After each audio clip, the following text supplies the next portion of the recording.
Megastar Chiranjeevi గారు, చంద్రబాబు నాయుడు గారు కలిసి ఉన్న ఒక ఫంక్షన్ మొన్న మైండ్ సెట్ ఏదో ఒక బుక్ ఆవిష్కరణ అనమాట. చాలా పెద్ద పెద్ద వాళ్ళందరూ రాసుకున్న హాజరైనటువంటి ఆ ఫంక్షన్ని చూడలేదు, కానీ అందులో ఒక క్లిప్ చిరంజీవి గారు మాట్లాడింది నిన్న రాత్రి చూశాను. అది చాలా రోజులుగా మాట్లాడుకునేదే, మనం మాట్లాడుకున్నదే.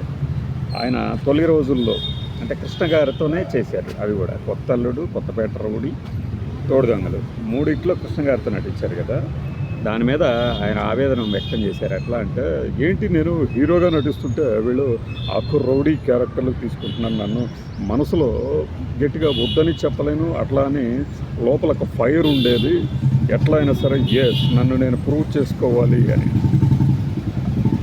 ఎగ్జాక్ట్గా ఈ మాటలు లేదు, కానీ ఇదే అర్థం. అంటే ఆయన ఒక పక్క హీరోగా చేస్తున్న చట్టంతో పోరాటం ఇట్లాంటి సినిమాల్లో మళ్ళీ ఒక చిన్న చిన్న క్యారెక్టర్లకి నిర్మాతలు వచ్చేసి చేయమని అడుగుతున్నప్పుడు పెద్ద పెద్ద హీరోలతో ఆయనలోని బాధ అనమాట. ఏంటి నేను హీరో క్యారెక్టర్లు చేస్తుంటే మళ్ళీ ఇలాంటివి చేయమంటున్నారు. నిజంగానే చిన్న క్యారెక్టర్లు, బట్ ఆయన చెప్పేవాళ్ళు చూసారా, ఏది చేసినా చిన్న చమక్కు కనపడేలాగా చూసుకునేవాడిని. సో చాలామంది దృష్టిని ఆకర్షించేవాడిని.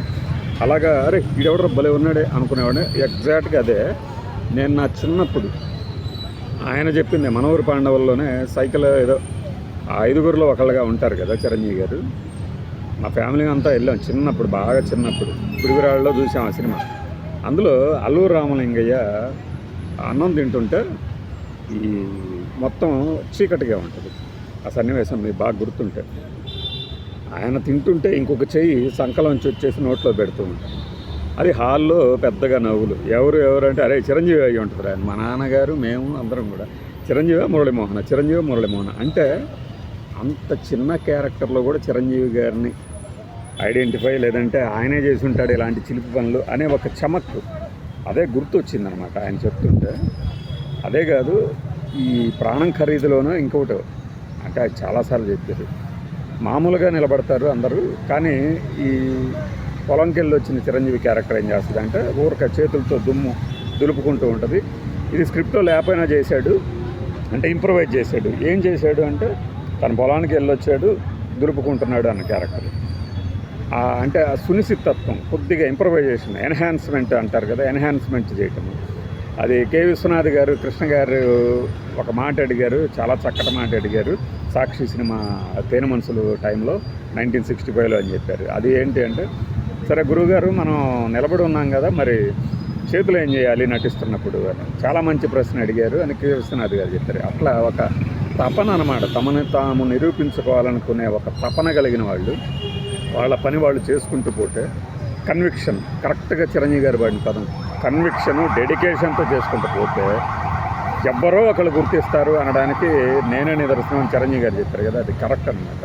ఇప్పుడు నేను చాలా చిన్న స్థాయిలో ఎంటర్ అయ్యి జర్నలిజంలో అనండి, మీడియా అనండి, టీవీ ఛానల్స్లోకి నా పని నేను చేసుకుంటూ పోయేవాడిని. కావాలని కొంతమంది డిగ్రేడ్ చేద్దామని చూసేవాళ్ళు. నైట్ షిఫ్ట్ వచ్చి 12 ప్యాకేజీలు కొట్టేవాడిని, స్టోరీలు 12 ప్యాకేజీలు కొట్టి నిద్రపోతుంటే ఒక వెధవగాడు వచ్చి లేపేవాడు అనమాట. ఇది చాలామందికి చెప్పా కూడా. 12 ప్యాకేజీల రికార్డు ఈ రోజుకి కూడా ఏ టీవీ ఛానల్లో ఎవడు ఏ డెస్క్లో రాసేవాడు రాయలేడు 12 ప్యాకేజీలు. ఇప్పటికైనా సరే అదే ఉంది మన దగ్గర, రాయాలంటే రాసి పెడతాం. అలా ఆ పని అలా చేసుకుంటూ పోయేవాళ్ళు.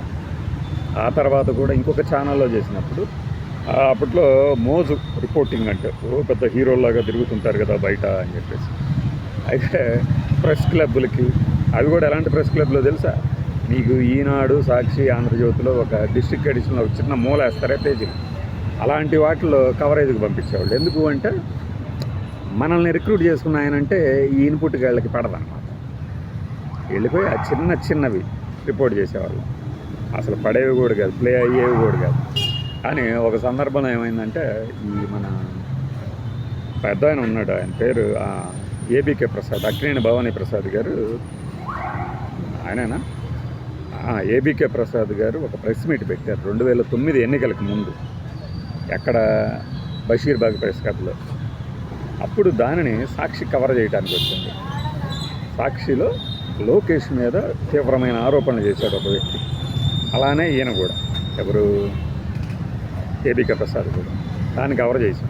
తీసుకెళ్తే అప్పుడు ఆ క్లబ్ దగ్గరికి ఎవరు వెళ్ళారు, ఆ సీడీ ఎవరు కావాలి అని చంద్రబాబు నాయుడు గారు ఆ ఛానల్ పేరు చెప్తా, స్టూడియో అని చైర్మన్కి వాళ్ళందరూ చుట్టాలి కదా, ఆ స్టూడియో నుంచి పిలిచి మళ్ళీ మనము ఆ సీడీ తీసుకొచ్చి పార్టీ ఆఫీస్లో అప్పచెప్పేంత వరకు ఒక రాయల్గా చూసుకున్నారనమాట. అంటే అప్పుడు కూడా మనకేం గుర్తింపేం లేదు, ఎవడో వస్తాడు వాడిస్తాడు. నన్ను పంపించిన ఇన్పుట్ ఎడిటర్కి టీడీపీ అతను ప్రెస్ మీట్ పెట్టాడు అనే సమాచారం, అంతేగాని అంటే మైండ్లెస్ ఫెలో, వాడొక మైండ్లెస్ ఫెలో. టీడీపీ వాళ్ళ మీద ఏబీకే ప్రసాద్ ప్రెస్ మీట్ పెడితే టీడీపీ వాళ్ళు పెట్టాడు, ఇంకా ఆ పేరు చెప్తే ఆశ్చర్యపోతారు, ఆ టీడీపీ ఎమ్మెల్యే పెట్టాడంట అని పంపించాడు. జరిగింది అది. అప్పటికీ మనకు గుర్తింపేం లేదు. ఆ తర్వాత మన పెన్ పవర్ గమనించి ఇంకొక ఆయన ప్రోత్సహించడం, ఇంకొకళ్ళు ప్రోత్సహించడం, మనము 3.5 ఏళ్ళు ఫ్రీలాన్సింగ్ చేశామంటే మన పెన్ పవర్. నా పని నేను చేసుకుంటూ పోయేవాడిని. ప్రేక్షకులు అంటే ఆ చదివేవాళ్ళు వాళ్ళ స్పందన తెలియజేయడానికి వాళ్ళకు ఒక మార్గం ఉండేది కాదు. ఎందుకంటే వెబ్సైట్కి వ్యూవర్స్ ఎక్కువసార్లు చూస్తారు, చదువుతారు, షేర్ చేస్తారు తప్పితే ఎవరికి తెలియదు కదా. కానీ ఆ వెబ్సైట్ ఓనరు ఒక వర్క్షాప్ పెట్టినప్పుడు పర్టికులర్గా మన ఊరి వాళ్ళందరూ వచ్చి అడిగారన్నమాట, ఎవరండి ఆయన భలే రాస్తారు. హైదరాబాద్లోనే బొమ్మరిల్లు ఫంక్షన్ హాల్లో జరిగింది. నేను అప్పటికి లేట్కి వెళ్ళేసరికి మాకు ఆ వెబ్సైట్ ఓనరు ఆయన చెప్పడం, నీకోసమే చూస్తున్నారా, చాలామంది అడుగుతున్నారు అంటే, ఊరుకోండి సార్ అంటే నేను లేట్గా వెళ్ళానని ఇలా అంటున్నాడేమో అనుకున్నాను. కానీ అది వాస్తవం అని చెప్పేసి తెలిసిందన్నమాట. సార్ సూపర్ రాస్తారు సార్, అదనమాట. మన పని మనం చేసుకుంటూ పోతే ఖచ్చితంగా గుర్తింపు ఉంటుంది. కావాలని తొక్కేవాళ్ళు ఉంటారు, మీకు శాలరీలు పెంచరు. ఎక్కడ మీరు అడగకుండా ఉంటే శాలరీలు పెంచరు. అడగలేక వీడికి ఎందుకులే, వీడికి పని మీద ధ్యాస కదా, వీడికి డబ్బులు అవసరం లేదులే అన్నట్టు ఉంటాయి. అవన్నీ గుర్తొస్తాయి అన్నమాట. అంటే ఎవరి జీవితాల్లో వాళ్ళు, ఇప్పుడు పెద్ద పెద్ద జర్నలిస్టులు అనేవాళ్ళు మీ జీవితంలో కవర్ చేసిన అత్యద్భుతమైన సంఘటనని చెప్పండి అంటే చాలా ఉంటాయి. ఎందుకంటే వాళ్ళకి అప్పుడు స్కోప్ ఉంది, తక్కువ మంది జర్నలిస్టులు ఉన్నారు. ఇప్పుడు ఒక రిపోర్టర్ని పిలిచి అద్భుతమైన స్టోరీని చెప్పండి అంటే చెప్పలేదు. ఎందుకంటే ఇప్పుడు మంది ఎక్కువైపోయారు, మధ్యకి పలసపడిపోయింది. ఒక్క స్టోరీని 100 మంది రిపోర్ట్ చేస్తున్నారు. అలాంటి సందర్భంలో కూడా ఏమవుతుందంటే ఒక 10 ఏళ్ళు పోయిన తర్వాత అడిగినప్పుడు అప్పుడు చెప్తాడు ఒక మంచి స్టోరీ ఏంటి అనేది. అలా కన్విక్షను. సరే ఇది మన వ్యక్తిగత భజన అనుకోండి.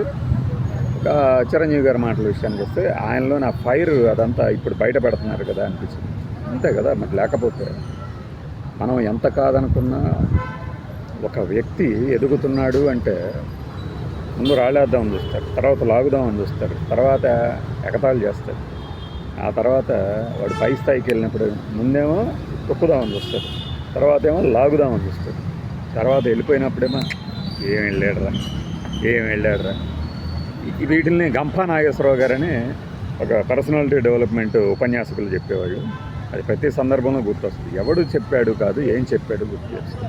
అలానే మరి మన కృష్ణ గారి అమ్మాయిలందరూ ఏంటి మీరు చిరంజీవి గారి గురించి చెప్తారు, ఆయనలో కూడా మైనస్ ఉంటే, ఆయన మైనస్ల సంగతి పక్కన పెడతాం. ఆయన ఎదిగిన తీరుని ఆయన ఇప్పుడు వర్ణిస్తున్నాడు చూసారా, ఆయనకు అన్ని రకాల హక్కులు ఉన్నాయి అలా చెప్పడానికి. ఒక 10 మందికి రోల్ మోడల్గా నిలబడ్డారు అంటే అది. ఇంకా మరి సూపర్ స్టార్ గారి గురించి చెప్పాలంటే ఆయన దగ్గర ఈ తిల్లానా సినిమా ఉంది కదా, పూరి జగన్నాథ్ ఫస్ట్ సినిమా, అది వెరీ ఫస్ట్గా రిపోర్ట్ చేసిన మనమే. ఏది పూరి జగన్నాథ్ గారికి కృష్ణ గారే ఫస్ట్ ఛాన్స్ ఇచ్చారు అనేది. ఇప్పుడు తామర తంపరగా ప్రతివాడు పోస్టులు గీస్టులు పెడతారు, కానీ వెరీ ఫస్ట్ ఎందుకంటే అప్పటి నుంచి ఫాలో అవుతున్నాం కాబట్టి. అలహరి మ్యూజిక్ డైరెక్టరు బిల్హరి, రఘు కుంచే పాటలు ఆయనే పాడటం కూడా. అలానే బేబీ సునైన, అప్పట్లో బేబీ సునైన, ఇప్పుడు ఫ్రస్ట్రేటెడ్ ఉమెన్ సిరీస్ చేస్తుంటుంది కదా, దాంట్లో కృష్ణ గారి మేనకోడలుగా నటించారు. కొన్ని రోజులే షూటింగ్ జరిగింది అది, ఓకే. అంటే మిగతా వాళ్ళ దగ్గర అయితేనేమో ఈ ప్రోత్సాహం అనేది కరువు అవుతుంది. కృష్ణ గారి దగ్గర ప్రోత్సాహం అనేది, ఉత్సాహం అనేది టన్నుల కొద్దీ ఉంటుంది అన్నమాట. ఇప్పుడు మీకు భయాన్ని లేదు కదా, నీకు టన్నుల కొద్దీ నేను ఇస్తాను అన్నట్టు ఉంటుంది కదా, అలా టన్నుల కొద్దీ ఉత్సాహం ప్రోత్సాహం అంటే కృష్ణ గారేనా ఇచ్చేది, మిగతా వాళ్ళు మాటలో చెప్తారు. అది ఆ విషయాన్ని నాకు చెప్పాలనిపించింది అనమాట. చిరంజీవి గారిలోని ఆ తపన ఫైరు ఆ సినిమాలో క్యారెక్టర్లు చూసినప్పుడు ఇప్పుడు ఏమనిపిస్తుంది అని మన వాళ్ళు కామెంట్లు పెడుతుంటారు కదా. అప్పట్లో కృష్ణ గారి సినిమాల్లో ఉన్నాడు కదా, ఆయన ఫీలింగ్ ఏమై ఉంటుంది. ఎస్, ఎవరికైనా సరే ఎదుగుతున్నప్పుడు ఇంకా కొంతమంది ఉన్నారు. ఇప్పుడు రాజేంద్ర ప్రసాద్ గారు మరి ఆయనకైతే చిన్న చిన్న క్యారెక్టర్లు చేస్తారు, హీరోగా చేస్తున్నాడు, మధ్యలో క్యారెక్టర్ ఆర్టిస్టు.